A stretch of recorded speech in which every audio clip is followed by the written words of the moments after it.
All right, so today we're going to be talking about this idea of doffing. Doffing. Yeah, doffing. Okay. So we're not talking about hats or anything like that, but more like shedding, Okay. you know, Yeah. like letting go to make space for new things to come in. And we have some really interesting excerpts Mm-hmm. about growth and memories and what we cling to and why we cling to things. Interesting. And then we're going to sprinkle in Yeah.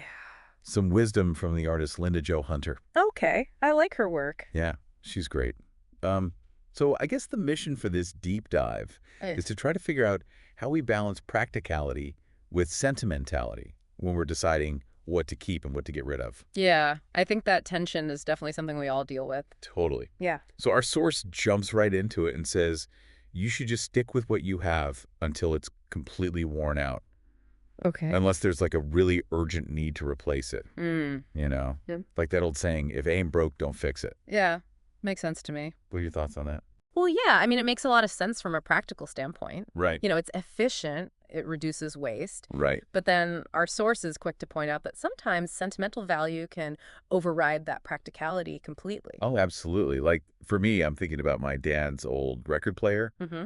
It's all scratched up. It skips sometimes. Oh, yeah. Totally impractical when you think about, the ease of just having all your music digitally. Yeah.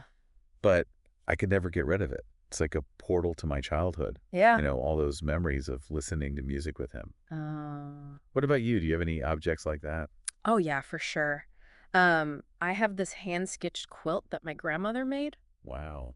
It's a little bit faded and worn, but it represents so much love and care that she put into it, you Right. know? It's something I'll always cherish. Oh, that's so sweet. And it's interesting because the source connects this idea of cherishing things Okay. to bears. Bears. Yeah, bear. So the source talks about how bears enrich their habitat just by existing. So, their foraging, their movements, even their waste all contribute to like a thriving ecosystem. Huh. And it made me think about how maybe we can look at those objects we hold on to, those seemingly useless objects, Okay. through the same lens.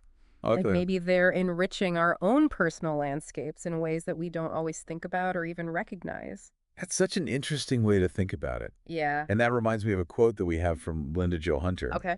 She says that bears not only make the habitat rich, but they also enrich us just by being.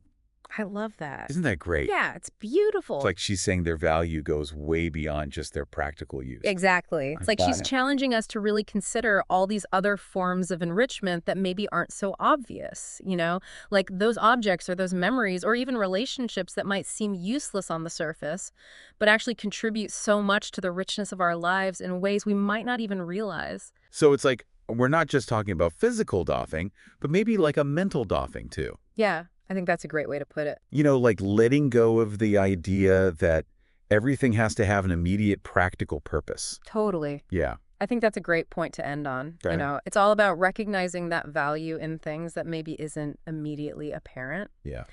So I'd like to leave you with this. Okay.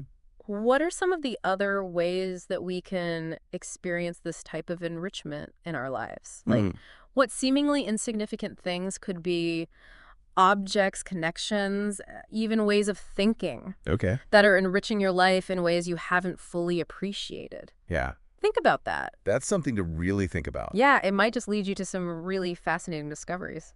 Thanks for listening, everybody. Yeah, thanks for joining us.